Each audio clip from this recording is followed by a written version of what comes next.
ওই, শোন। হ্যাঁ বলেন সাহেব, জুতোটা বাজার থেকে পালিশ ফেলে এসে দে। ঠিক আছে সাহেব, দেন। এলে চুরি টুরি করার দরকার নাই, 20 টাকা রেখে বাকিটা ফেরত দিয়ে দিবি। আমরা গরিব হতে পারি সাহেব, কিন্তু কারো কিছু চুরি করি না। হ্যাঁ, ভিখারির আবার সত্যতা।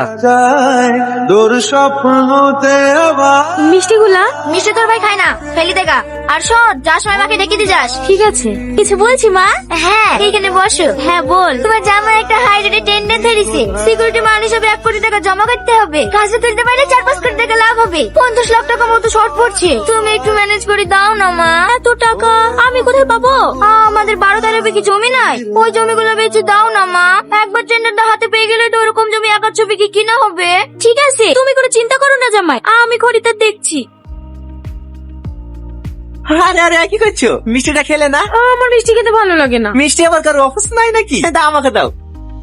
আমার মিষ্টি খেতে খুব ভালো লাগে। মা বাড়ি গেন? রাতের খাবার টেবিলে রেখে দিয়েছি। হ্যাঁ মা, সব গুছিয়ে রেখে দিয়েছি।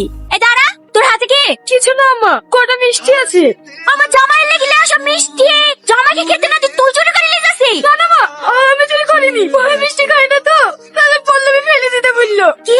এত বড় মিথ্যে কথা! চোর কোথাকার! সেদিন 5 থেকে 2000 টাকা খুঁজে পাইনি। আমি ভাবনা হারিয়ে গেছি। এখন যদি 6 টাকাটা তুই চুরি করিস, তোর মা এক চোর, চুরির অপবাদে বিস্কিট মরিছে, তারই তো মেয়ে তুই। তুই আবার কেমন হবি? দেখো, আমার মায়ের নামে অপমান দিবা না। ওরে বাবা রে! মায়ের কথা বলতে আমি ফস করে উঠেছে। আমার খাবি, আমার পড়বি, আবার আমার মুখের উপরে কথা।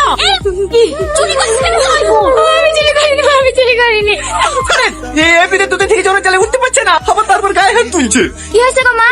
এ তো জামাই লেগে যে মিষ্টিগুলো নিয়ে এসছি, সে মিষ্টিগুলো টেবিলে করে নিয়ে যাচ্ছে।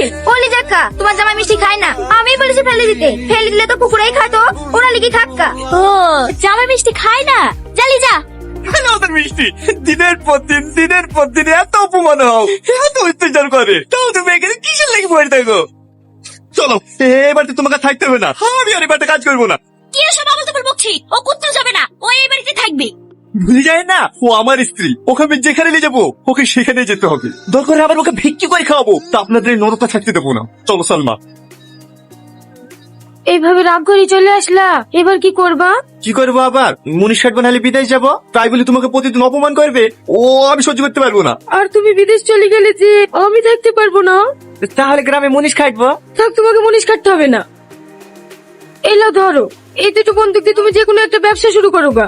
না না, এ বালা আমি দিতে পারবো না, এটা তো তোমার মায়ের শেষ রীতি। যদি আমি বন্দুক দিয়ে ছাড়াতে না পারি। সে বিশ্বাস আমার আছে। ঠিক আছে।